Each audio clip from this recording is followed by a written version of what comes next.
it's a joy that we can share the knowledge about the Ramayana and the true meaning of what the Ramayana is as unfolded by Maharshi and explained to us. Many might be connected that have very profound knowledge about the Ramayana, and others might know less about it. So I will try to cover knowledge that will make everyone comfortable in understanding the importance of this part of the Vedic literature. First, to situate it, Ramayana is part of the Veda. It's part of one aspect of the Veda called the Itihas, and it is, as Maharshi alluded to, it is the display of how natural law functions.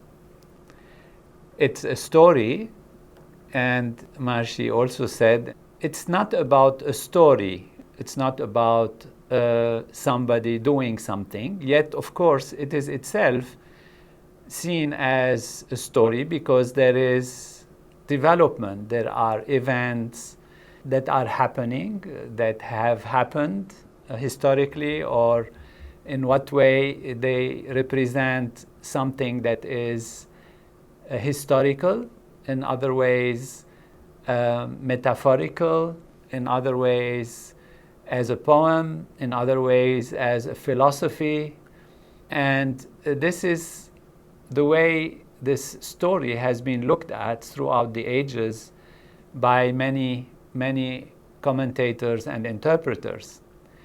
But at the depths of it, it is about an aspect of the laws of nature that represents wholeness, and that is in the Ramayana called Ram. Ram is described as a person, as an individual, as a king in the story. And the Ramayana is the story of that king. And that is on the surface level of what it is. And we will be looking at its real meaning, its depths, and what is its significance from really a scientific level, as guided and brought to light by Maharshi and the research that has been done under his guidance to reveal the value of what the Ramayana truly is. So it's a fascinating aspect of knowledge in which total natural law is actually being explained through a story form. And this is the value of the Ramayana as an important part of the Veda. Again, what is Veda for those who are not familiar? Veda is knowledge, it's total knowledge. And Veda is made out of many aspects.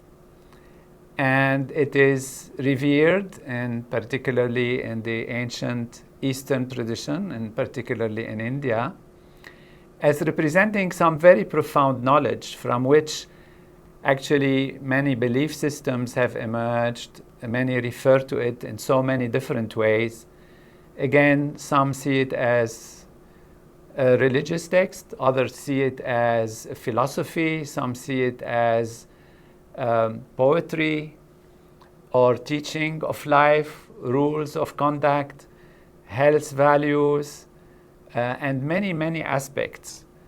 It is through the grace of Maharishi Mahesh Yogi that we really are able to understand the full value of Veda in a scientific way, in a scientific perspective.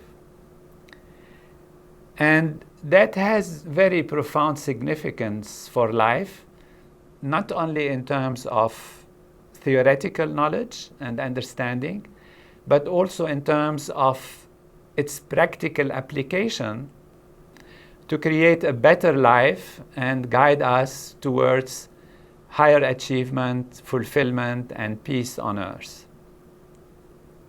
What is the knowledge that Veda is talking about? It's the knowledge of the laws of nature. When we say laws of nature, we think, what is nature? Is it like the jungle or the trees and the environment, which some people maybe imagine that's what we say when we're talking about nature? It's actually the nature of life, the nature of living, the nature of being, the nature of evolution, the nature of existence. So it is really total knowledge of how life comes about, why it comes about, how it expresses itself, and the mechanics by which these expressions evolve and go into different experiences, different realities, different aspects of creation and being for the human beings as well as for all aspects of life, physical, spiritual, mental, psychological, and all aspects of environment and the relationship between environment and the individual, about past, present, and future, about decision making, about the results of action, about how nature, how life manages our activity and guides us towards more achievements, towards greater growth and development, what are the results of our actions and how they lead to growth or to happiness and fulfillment, or to also pain and suffering in case one is acting not in accordance with the laws of nature. So it is really total knowledge. It is also the knowledge that scientists are looking to discover. What is the nature of reality? What are we made of? Where do we come from? What is time? What is space? But this knowledge is not just given in terms of modern scientific formulae, for example, of equations and forces and all of that. It is given in different ways. It is given with the purpose of actually developing the full potential of every individual and to teach how to create balance in society. So it is knowledge that has, of course, theoretical component, but it is mostly a practical aspect of knowledge that actually tells us what to do, how to do things in different ways. Different ways means there are different categories of ways in which this knowledge is expressed. It can be expressed directly through guidelines of health, such as in Ayurveda. It can be guidelines of how to build our houses, such as in Sthapatya Veda, how to construct our villages and cities. It is also guidelines about behavior, about nature and the relation of the individual to nature, about music, about sound, and about all aspects of life. Now, Veda, therefore, brings to us this knowledge from different perspectives. One profound aspect of this perspective is on the level of sound itself, on the level of vibrations of sound. So the laws of nature that are available in the field of existence in life, that manage life, that manage existence, manage behavior, manage relationships, etc., they come from a field, a unified field of pure existence, which is the field of pure consciousness. And then they manifest as reverberations of that field that interact with each other and lead to the surface value of apparent surface existence on the gross level of reality. So the gross level of what we experience comes from a subtle level of pure being, pure consciousness, that manifests into reverberations, and these reverberations, fluctuations, collect together, interact together, and ultimately appear as surface values, which are the expressions on the material level, on the physical level, and on the physiological level. So from the Vedic perspective, all that is experienced as physical, as gross, comes from non-physical consciousness that manifests itself through its fluctuations as various physical components that collapse into molecules and then gross levels of cells and tissues and then physical body and the whole universe.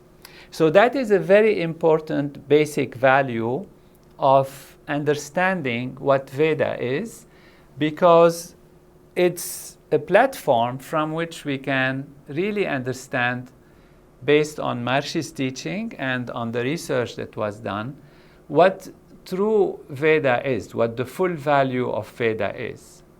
Now, therefore, there is a field of pure being which we experience when we transcend in transcendental meditation.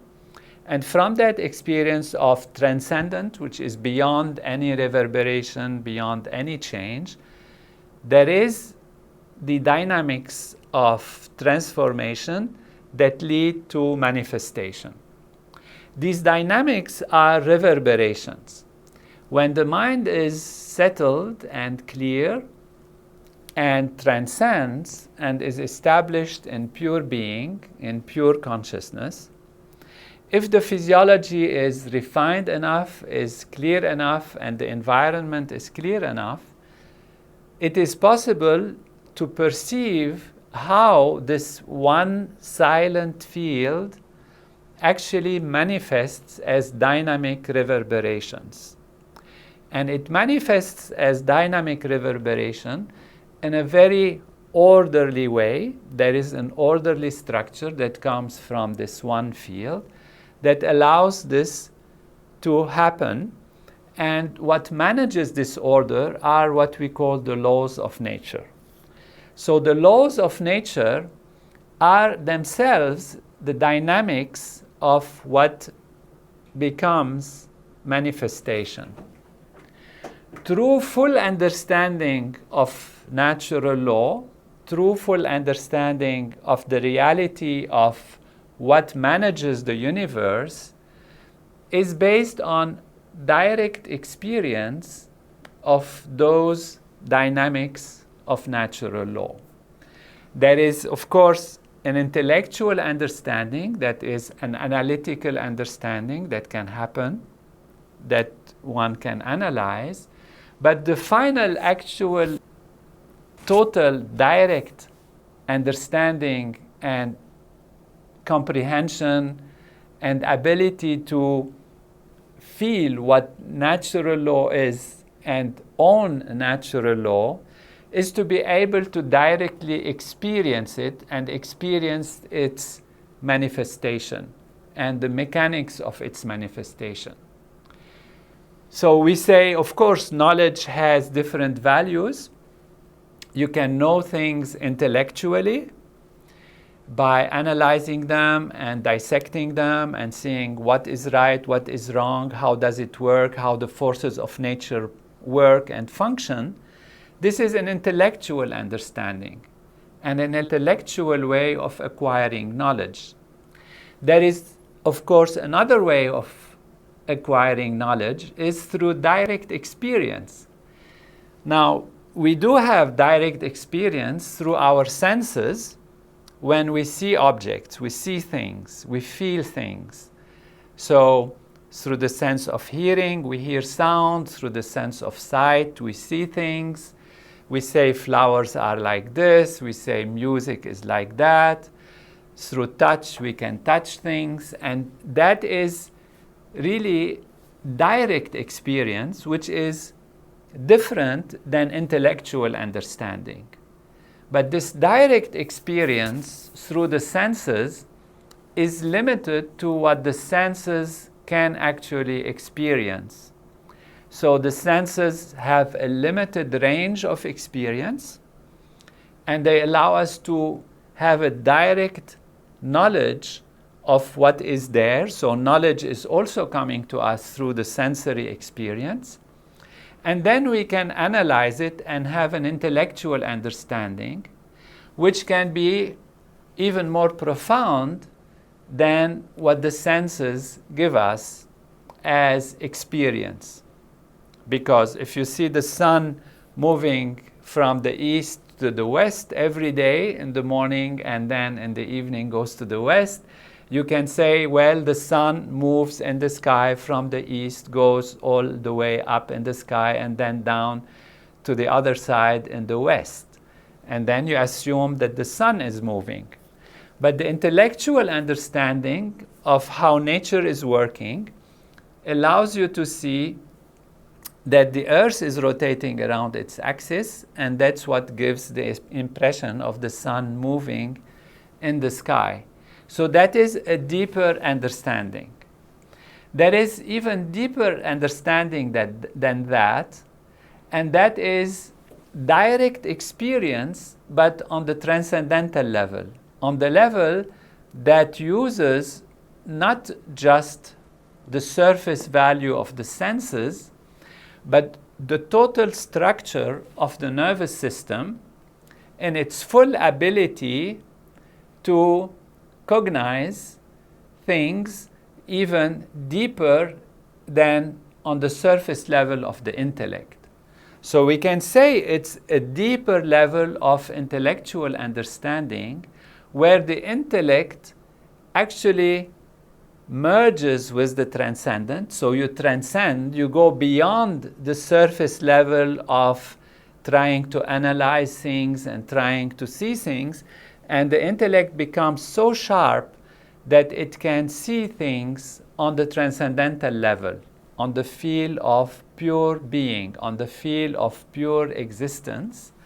And there you can actually see and experience the reverberations of natural law as they manifest from those values that are deeper, subtler, and ultimately subtlest in the silent state of pure existence. So that is like direct experience. I use this analogy or this explanation to say that the cognition of the Veda is a direct experience, similar but of course much more profound than the experience that we have through the senses. It's similar because it does not require intellectual analysis. It's a direct experience of the actual reverberations of the laws of nature. And that is the most profound knowledge that one can get, not only about the transcendent as a silent value, but also the transcendent as a dynamic value that reverberates and manifests into the reality of the universe. For this to happen, one has to have a special physiology, special conditions, and be very deeply in the transcendent, established in the transcendent. And there are people who have had that and have experienced that, and at a time that was special, and they have a name. The name is Rishi. It's a Sanskrit name to mean seer, the seers of the reverberations of natural law. So the seer of the reverberation of natural law is the Rishi, and it's called a seer because it's a direct experience, like the experience on the senses, but a much more profound, of course, than the superficial sensory experience. It's an inner direct cognition of the reverberations of natural law as they manifest into dynamism and then become the universe. So this direct experience, how did the rishis reveal it to us? They revealed it to us in terms of sound, by chanting whatever they have felt as reverberation. They kind of translated it, not in terms of language translation, but in terms of reverberation as sound value. And these are the sounds of the Veda. The Veda, the basic Veda, there are 4 aspects, mainly Rig Veda as the holistic Veda, and then Sama Veda, Yajur Veda, and Atharva Veda. They are also a holistic value, but from different perspectives. There is the perspective of the seer that we just described, the rishi value, and there is this perspective of the dynamism that connects the seer to what the seer sees, the actual aspect that manifests. And that connection, that connecting and processing and linking value that allows the seer to see the dynamism, the impulses of natural law themselves and how they actually interact and manifest, is called Devata. So Devata value is the value that allows the seer, that is within the seer, of course, already, because the seer is the transcendental value of pure consciousness. But there is that aspect of natural law that is the dynamism, the impulses of the dynamism coming out of this silent witness, the seer, and the dynamic value that is the reality of what we call Devata value. And then this is perceived as object, if you like, as an object of perception. So the seer, through the Devata, sees the sounds and expresses them with a certain rhythm, and that rhythm and that sound is the chandas value, the object of their perception. So when we hear the Vedic sounds, the Rig Veda, for example, in each aspect of the Rig Veda, there is a rishi value. It describes the quality of the seer. There is a Devata value. It requires the nature of the link, of the processing, of the expressing value, of the managing value. And there is the Chandas value, which is the value of what is actually happening, what is the seer expressing, in what way, in what rhythm, in what formula, what is the object of the expression. So put together, the Rishi, Devata, and Chandas give us the togetherness of that, wholeness, which is the totality of natural law as one unified value. And in the Veda, this is called Samhita. Samhita is the togetherness of Rishi, Devata, and Chandas. And the Samhita, therefore, of this, that wholeness, that totality, is expressed in terms of sound. And these are the sounds of the Veda. Rig Veda, the main Veda, is the Samhita, the totality of all different aspects of the Veda.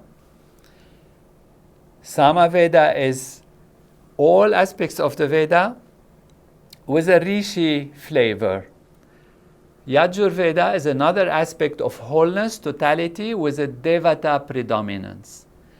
And then you have the Atharva Veda, the reverberating value of natural law, that is also wholeness and totality, but predominantly with a value of Chandas, which means the reverberating, the actual effect, the actual sound reverberation value of the Veda. So these are now 4 Vedas that we have described.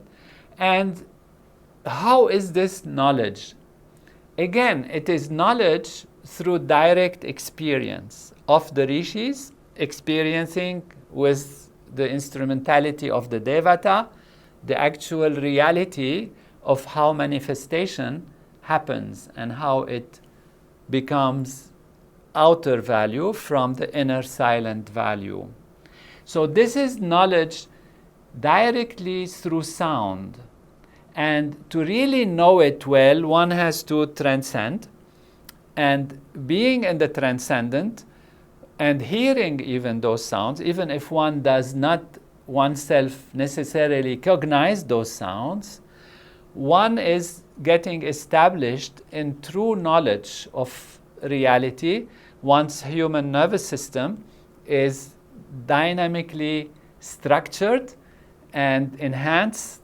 The structure is corrected, adjusted, so that it is in tune with natural law, in tune with total nature. And then the knowledge that one gains is a spontaneous knowledge for action in accordance with natural law. So in this case, the intellect might not be able to tell you what is the law of physics that manages the forces and the movement of things, what is the law of chemistry that allows this and that, because these are specific knowledge and isolated aspects of knowledge. But if one is established in pure consciousness, and one's nervous system, therefore, is attuned with natural law, then one spontaneously can think and act according to the laws of nature, because one has totally attuned with those laws of nature. So what is important is to transcend, and then one can hear the sounds of the Veda and be in tune with them, and that enhances the process of getting in tune with total natural law, and therefore one can feel, I know nothing, I am just simple, pure being, I am pure consciousness. Yet when there is a requirement for decision making, requirement for action, requirement for management, requirement for planning for the future, it naturally comes in tune with the evolutionary force of natural law.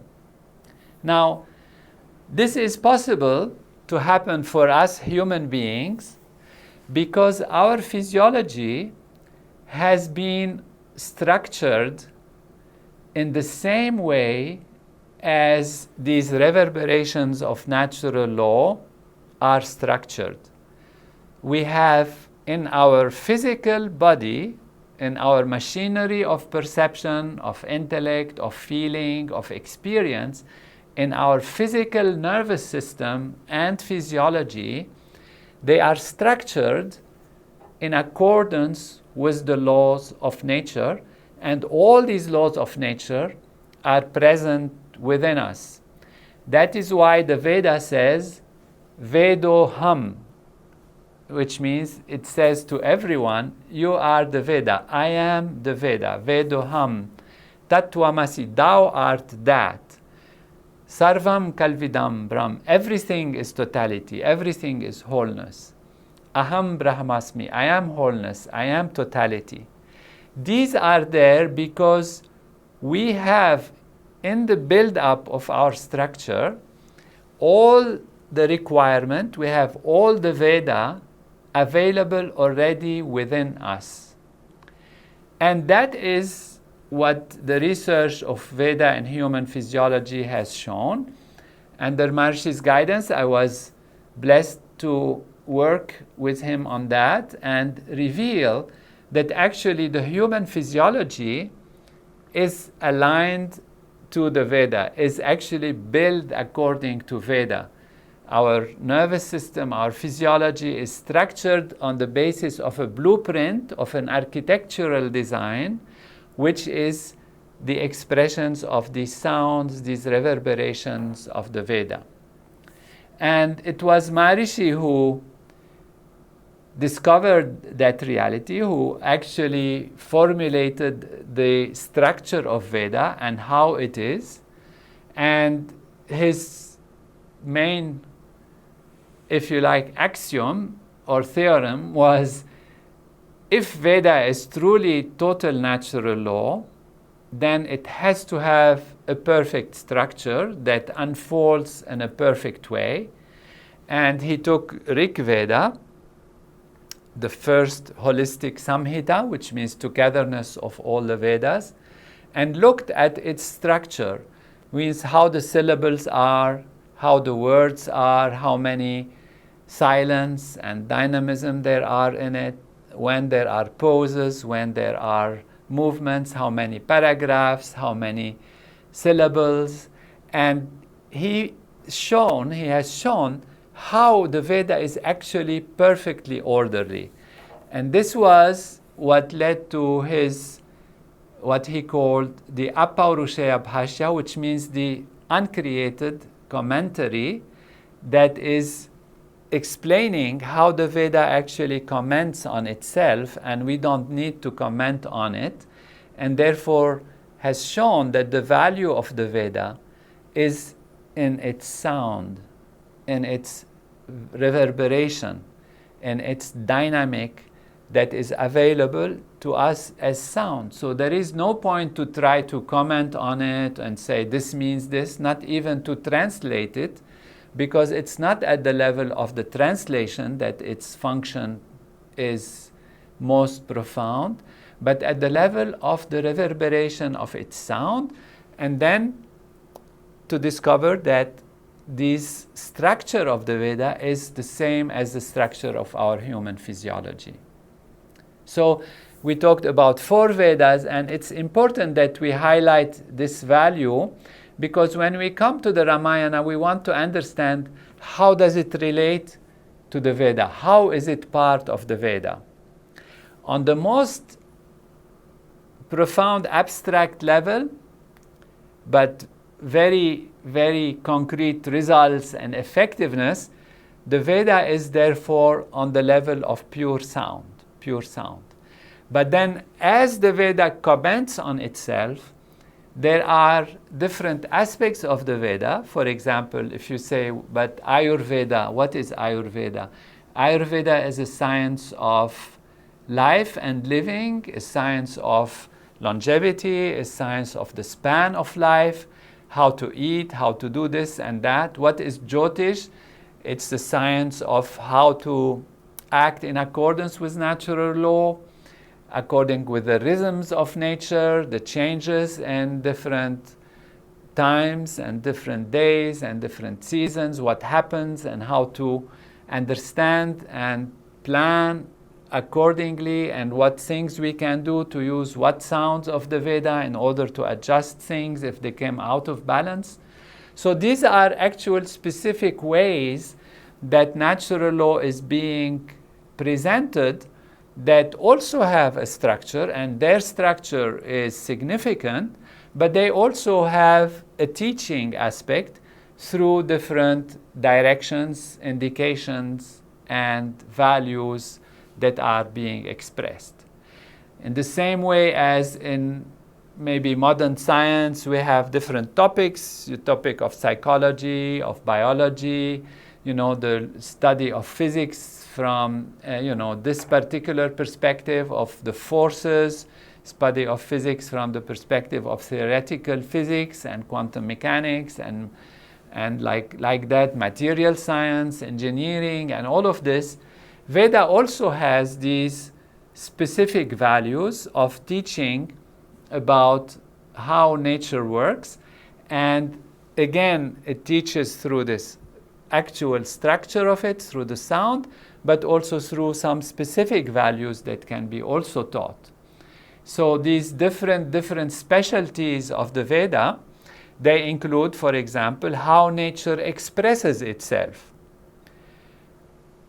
how nature transforms things from one thing to another, how this transformation leads to an expansion, a growth, development.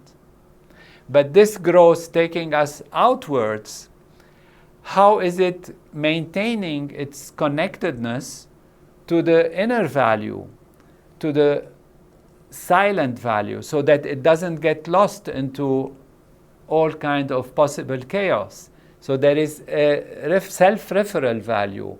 When the expansion happens, there is a return value that is called nirukt. So the expression is shiksha, the transformation kalpa, the expansion vyakaran, the self-referral coming back, that is nirukt. And like that, we have different aspects, different topics in the Veda, different ways of different structures of the Veda. Unfortunately, throughout time, this understanding has been lost. And you can even find places, even in India and other places, where people attach themselves to one of those aspects of the Veda. So you have people, let's say, I belong to the Vyakaran group, and therefore Vyakaran is expansion, but Nirukt is going back, so there is a contradiction maybe. And then you get into these sometimes misunderstandings that the Veda has contradictory values in it. But life is full of things that can look to be opposite to each other, but these opposite values are there actually to help each other. You know, we can take the example of a tree or a flower that is growing from a seed. And if you have too much sun, it will burn it. If you have too much dryness, it will dry it. If you have too much water, it will wet it too much, and then it will, not flourish because it's not able to maintain itself. It becomes too wet, and it doesn't help. So you have to have a balance. So even though these values seem contradictory, one is drying, one is burning, one is wetting, but the balance between them is what allows nature to grow in a perfect way. And that balance we need in every aspect, at every point in our development, in our progress, in our evolution. And that is why these values, they come together as a perfect science, actually, of life and living. And it was Maharishi Mahesh Yogi, who actually revealed this value, that all of these values of the Veda, and he divided them into 40 aspects, that some of them can look different than the other and contradictory, but he organized them as a perfect science of life and showed them to be actually supporting each other, and showed their meaning in their function and in their structure and how they can be used. So we have 40 aspects. We discussed only a few today. But for example, yoga, which is very familiar with many people are interested in self-development. Yoga is one aspect of the unifying value of natural law, which is one aspect of the Veda. Now, all of these aspects, all of these 40 aspects, are actually present in our own human physiology. Yoga is there in the brain, Nyaya is there in the thalamus, and if you look at their divisions and subdivisions, you find that they are actually exactly like the divisions and subdivisions of those particular aspects that perform those particular functions in our nervous system, as well as those particular functions and structures that are part of the Veda. So we are truly a replica of the Veda in terms of structure and in terms of function. So here is the Veda, and that was the first aspect of the discovery and Veda and human physiology. It shows how the different parts of our body are actually constructed completely in terms of Veda, and how actually those Vedic sounds can be used to heal to create balance and to restructure the physiology. And it also explains why Veda says that everyone is wholeness, everyone is totality. It also explains how and why a human being can actually experience the absolute, experience the transcendent. It's because our machinery, our physical machinery, is able to do it. And why it can do it?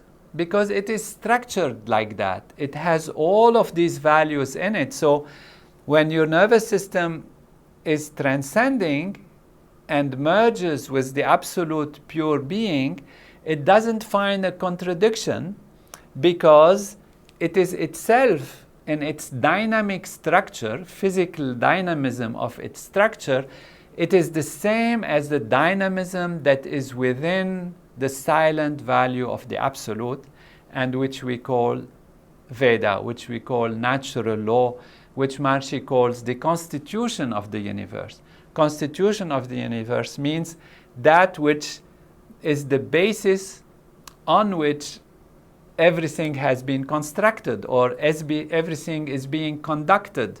This is the architectural design of all of reality, and all of this is within us. So when you dive into the transcendent, there is a sense of harmony and coherence, because you are that, you are already that, you have that. That explains why throughout the ages and different traditions, it has been said that humans were created in the image of the divine, in the image of God, means in the image of wholeness, in the image of totality. So we do have within us total reality of natural law. Total reality of the Veda is present within us. Now we come to the Ramayana. The Ramayana is part of the Itihas, and the other part is called the Mahabharata. The Ramayana, how does it give us natural law? Because it is Veda. And since it is Veda, it is total natural law. As we said, we can have total natural law from different perspectives. We can have it basically only as sound, and that is very profound, of course, the sound value. We can have it as instructions, we can have it as different specialties, as different feelings relating to the environment, relating to the cosmos, to the cycles of nature, even music and sound, and all of these different values of the Veda. And how is the Ramayana also total knowledge? What is its specialty? It is very interesting that one of the ways that Veda is being expressed in its value, in its full value, is through a story. The story of Ram, the story of the Ramayana.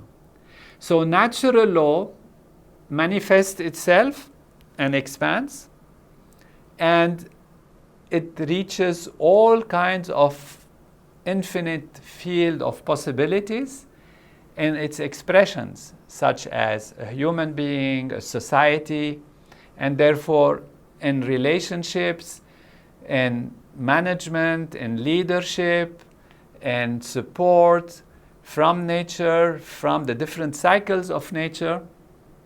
There are these very important relationships that happen when complexity arises through manifestation. So as complexity arises through manifestation, how does natural law manage that complexity? And how can we understand that and have teaching from it and a feeling about it and see how does it work?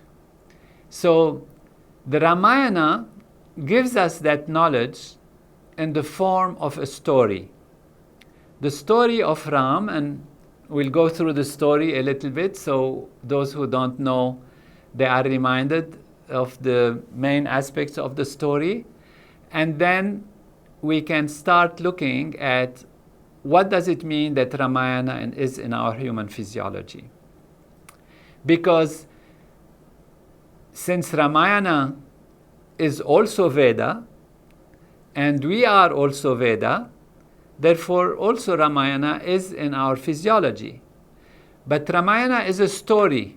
Something happens that are events. It's not just functions of specific values. For example, the yoga is a unifying value, and it performs its function because there are these association fibers that connect right and left, front and back in the brain, and they are connected to the 4 lobes of the brain. And there are these sutras, these specific values. It's like a computer, and the computer has many functions and many chips in it, and it performs its function of unifying value. If you take Nyaya, it performs its function of deciding, distinguishing, how you distinguish between one thing and the other, and you decide about it, which part of the brain takes care of that. There is a part, a module, it's sitting there, it performs that action. So these are these different components that are the different aspects of the Veda that actually are there in our own human physiology and perform their different functions. But then, how do they evolve? How do they progress? How do they deal with each other? How do they function? What is the ultimate possibility in their functioning, not only individually, but as a group? And who is the orchestra master, the orchestra leader, who guides this whole structure and makes it work as a coherent value?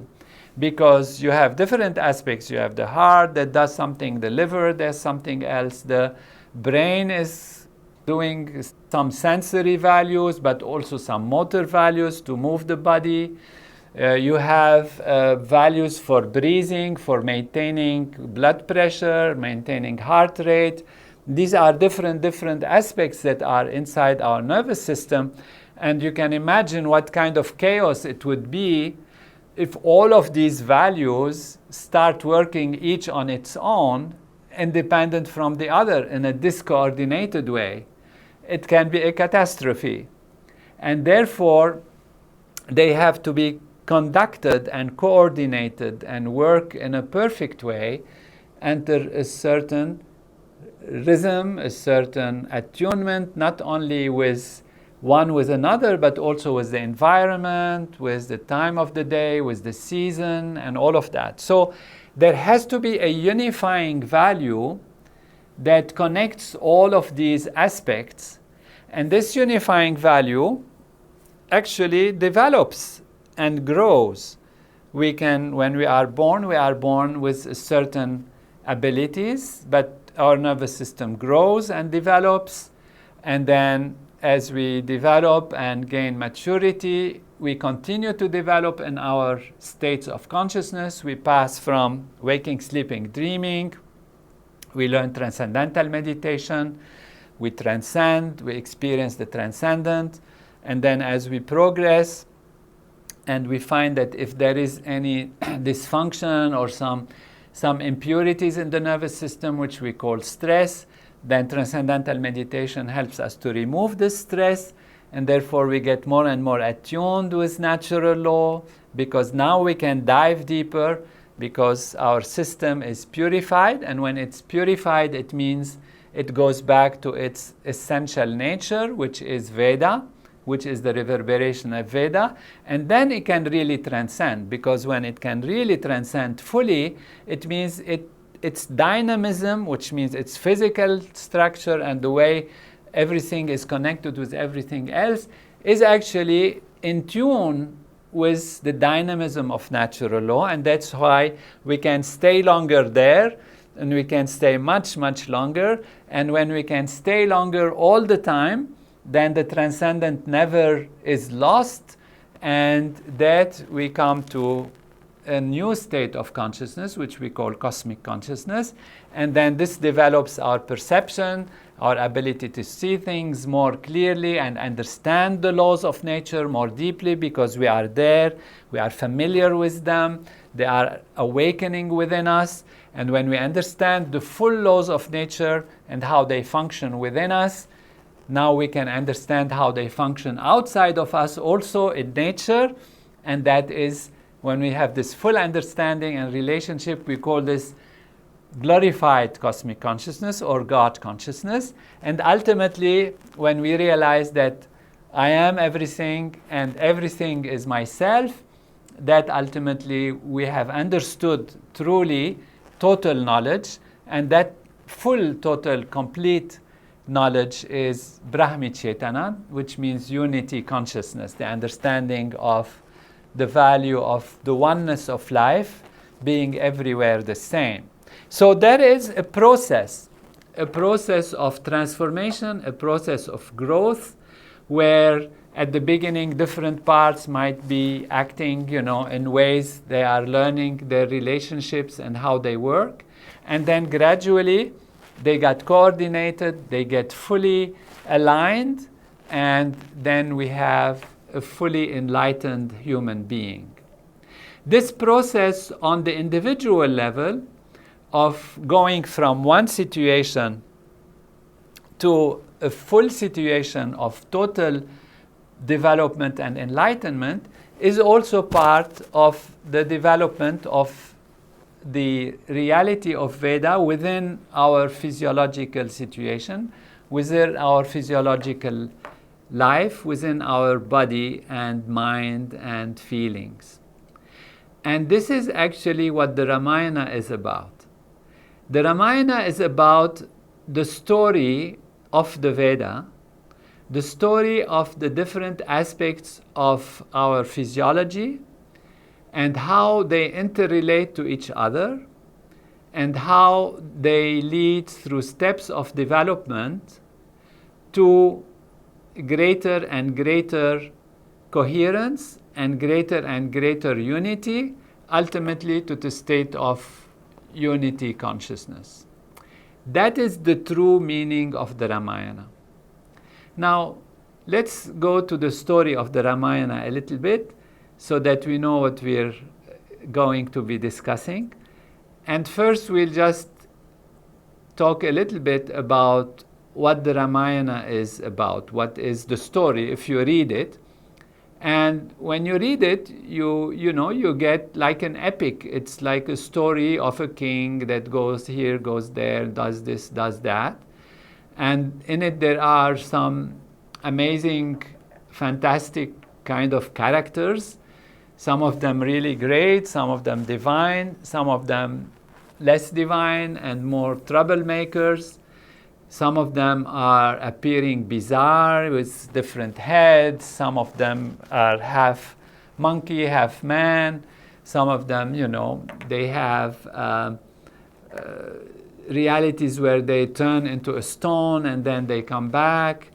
And they do all kinds of unbelievable things in terms of today's, understanding of what is real and what is not real. And these unusual aspects actually have led to complications when we, don't look at the Ramayana from its fullest true value. These complications are basically that even many Indians who come from Hindu tradition, because the Ramayana is there in the Veda, and Ram, who is the hero, the main hero of the Ramayana, is revered as an incarnation of totality, an incarnation of wholeness, an incarnation of Vishnu, which is the value of dynamism, as Maharishi explains it. And so the young generation is feeling like, maybe shy about it, saying, my belief system is about things that are so extraordinary and fantastic and out of this world that it doesn't look real. How can I explain that? How can I stand, behind it? Some others say maybe the Ramayana is just a story, it's an epic, and it tells, things in a way that makes people understand certain values of natural law. We shouldn't take it literally. These aspects are only metaphors and examples that are just given so you understand the value of good and bad, and it's really a philosophy or a way of life, and like that, guiding people to proper behavior, to proper relation. And it's all of this at the same time. It's not that it's not. It's all of this at the same time. But overall, and above all, it is the story of natural law. And if it is the story of natural law, and we are natural law, we are the embodiment of natural law, so it's a story of what's happening within us. And that is how Maharishi inspired me to find the Ramayana in the human physiology. How does the Ramayana correspond to the human physiology? And that's what this book, Ramayana and Human Physiology, describes. You can, of course, have it and read it and look at the pictures and look at the details. In a few sessions, it is not possible to cover all of these details, but we'll go through some of them to have a taste of what it is. The main thing I felt to share with you is the significance of this, the understanding of why it's there, what it means. And then the details are many and very interesting, and you can read them, and we'll go through some examples to illustrate them. But first, let's review a little bit the story of the Ramayana. It talks about mainly a king whose name is Dasharat, who wanted to have his rulership being taken by a progeny, and he didn't have a progeny for that. He didn't have children for this, and he wanted to give this to a progeny. So he did a procedure which is called a yagya. A yagya is a procedure of natural law where he actually invoked the laws of nature in a specific way. And the people who do the yagya are the rishis. They are the ones who are the Vedic scholars, and mainly in his reality as a leader, a king. And in the Ramayana, we can also tell in the Vedic literature what is the history of the king, from where this king came, and he is a descendant of another value and natural law. We can go through these. They are very clearly explained in the book, but I don't want to throw too many names to confuse you. So this Dasharat did a yagya, a big procedure, and then he got sons. He got 4 sons. And the elder was to become the king, and the elder happens to be Ram. So Ram and Ramayana. So Ram is the incarnation of wholeness, but Ram is born, of course, as a child, as a baby, and then is going to grow and develop. And the others, the brothers, they had 3 brothers, so they are 4 in the family, and they lived together happily. And each son, they had their own mothers. There were 3 mothers, and they grew very nicely, everybody loving each other. And then Ram became adult life. He had to be trained also by a rishi, Vishvamitra and others. And you see through the program what is the training at the beginning, who got trained how mainly to shoot the arrow with the bow, and how to balance himself and all that. And that's, reminiscent of how we have to learn how to walk and how to balance ourselves when we grow up as a basic part of training. But we'll go through the comparison later. And then he became adult and balanced, and it was time to be associated with a wife. And he found, through a very interesting way, which also has many, many aspects to it that are very fascinating, how he got his wife, who is an incarnation also of a value of natural law, which is Lakshmi, the value of nourishing power, wholeness, and all of that. And there was a big competition, and for many reasons it is explained who is going to take over the function or the reality of this association between husband and wife. And it was Ram that was able to do it through passing a test which is related to a bow, the bow of Shiva, who represents silence and infinite silence, that nobody could actually take the bow and put the arrow on it. And actually Ram, when he took the bow, it even broke it, so it was so powerful that he passed the competition, and then he married Sita. In the meantime, they were preparing for Ram to take the kingdom when he comes back and become the king after Dasharat, who was getting older and feeling to retire. But one of the mothers was worried that something might happen, and she felt she wanted her son, rather than Ram, to become the king.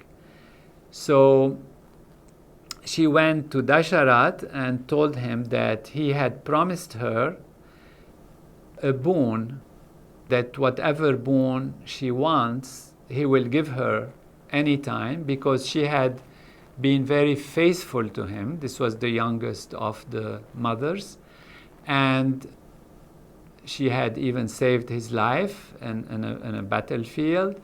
And he gave her this boon that you can get whatever you want anytime you ask me.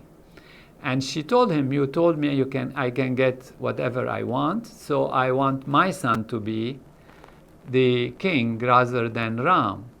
Her son's name was Bharat. And the king was, he says, but what did Ram do to you, and like that. And there was a whole drama happening, and she insisted. And she was moved to do that by one of her servants, and there is also a story around that. And she absolutely insisted, out of fear that she might lose something or things will not work. She lost her balance. And she insisted that it was her son that should be the king and not Ram. And so Dasharat was so sad that he actually passed away from sadness. Dasharat is the father of Ram, father of Bharat. When Ram came back, he was also, of course, very saddened from this whole story. Bharat wasn't there, and when Bharat came back, he said, I'll never accept that Ram is not the king. And besides, the mother of Bharat, who asked to change the kingdom from Ram to Bharat, had asked that Ram should be not only not become the king, but he should be exiled from the kingdom and go into the forest for 14 years. And so when Ram came, he said, fine, this was the boon, this is what was required, I will go. And Sita said, I will go with you. He said, no, you should stay, you're young, you're delicate. But she said, no, I'm with you and I will go. So Ram and Sita went into exile. And this is a time when Bharat came and the king Dasharat died and all of that. And so Bharat tried to bring him back when he was already halfway into the forest. Ram did not accept. He said, I promised that I will go, and that was something that I promised, and I had to go. And then he went into the forest. And Bharat said, I will rule only in your name. And he took the sandals of Ram and put it on the throne. And he said, I will rule in your name. They all came and apologized, but Ram didn't want. He said, this is my destiny. And in fact, we find that actually this was meant because there was a very, very disruptive person. It's called a Rakshasa in the Vedic literature, in Ramayana, which means like kind of a demon, who was actually a very evolved individual, but who couldn't get the highest level of evolution. And even he did lots of sacrifice and all of that. And he was disrupting things. Actually, ultimately, the story says that because he wanted to be approached by Ram, because Ram was the incarnation of Vishnu. And if Ram was to kill him, then he would be reaching the highest level of enlightenment and will be totally liberated. And so this is the underlying reason of why Ram and Sita went into the forest, so there is a logic to it.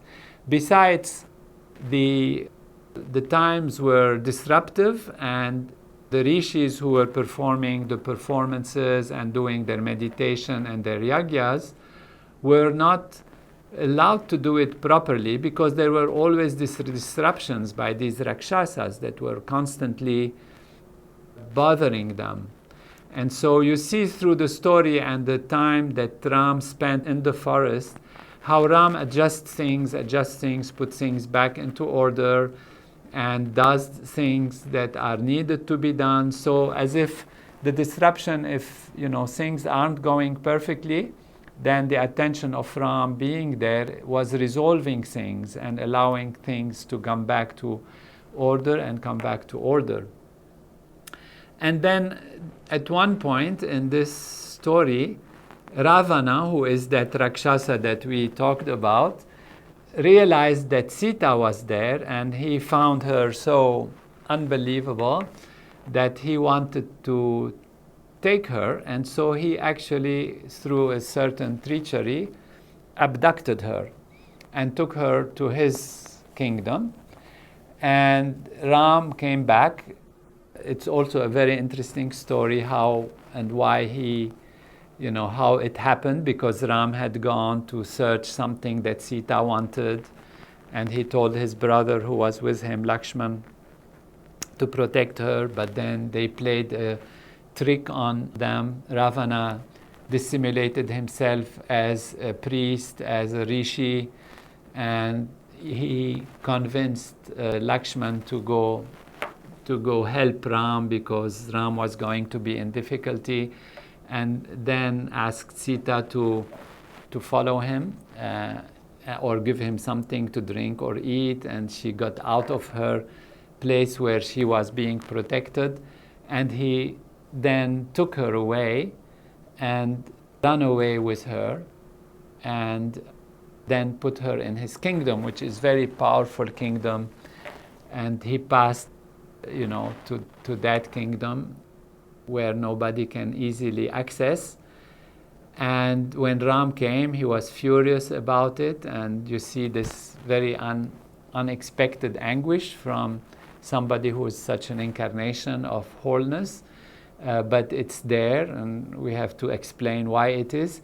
And at that time, he started to go towards that kingdom to retrieve Sita, who herself kept very distant from Ravana, protected there, and wouldn't let him come even close to her.